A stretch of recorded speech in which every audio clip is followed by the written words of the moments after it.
పూరా లోకల్. వాళ్ళ నాయకురాలు కవిత గారు, అసలు ఆవిడ ఏ పార్టీలో ఉండో అర్థమవుతలేదు నాకైతే. బీఆర్ఎస్ పార్టీలో దయ్యాలు ఉన్నాయి అన్నారు.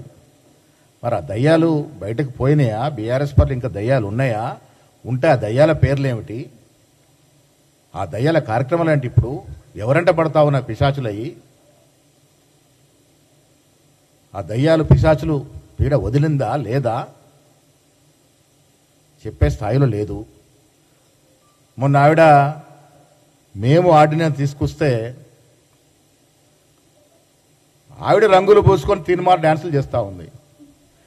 ప్రజలు టీవీ చూసినంత నవ్వుకుంటా ఉన్నారు.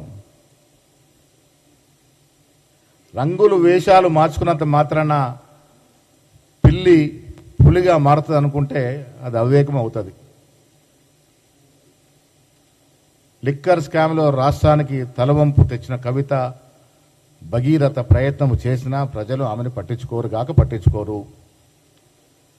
తెలంగాణ రాష్ట్రం వచ్చినా సామాజిక తెలంగాణ రాలేదని చెప్పిన కల్వకుంట్ల కవిత మరి బీఆర్ఎస్ అధికారం ఉన్నప్పుడు ఎందుకు స్పందించలే?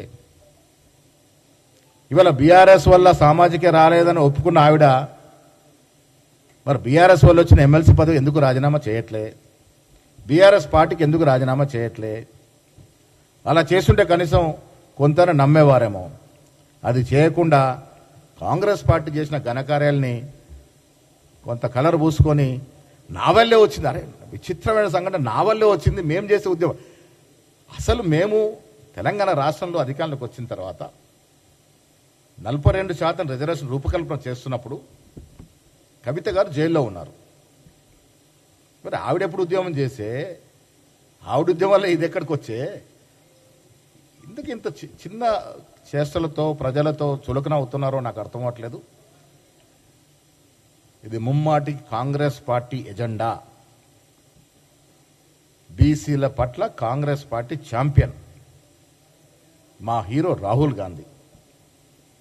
రాహుల్ గాంధీ ఈ నినాదాన్ని చేతబూన్నాడు కాబట్టే ఆయన సైనికులమైనటువంటి రేవంత్ రెడ్డి గారు, భట్టి గారు, మేము అందరం కూడా కట్టుబడి ఉండి ఈ రాష్ట్రంలో కుల సర్వే చేశాం. 42% రిజర్వేషన్ ఇచ్చాం. ఈ సందర్భంలో రేవంత్ రెడ్డి గారు కూడా అభినందనలు. ఒక అగ్రవర్ణ సమాజం చెందినటువంటి వ్యక్తి ఉండి కూడా కుల సర్వే చేయడం, 42% ఇలా బీసీలకు రిజర్వేషన్ ఇవ్వడం అనేది హర్షించదగ్గ విషయం. మీ ద్వారా వారికి నేను అభినందనలు తెలుపుతా ఉన్నాను. పూరా లోకల్.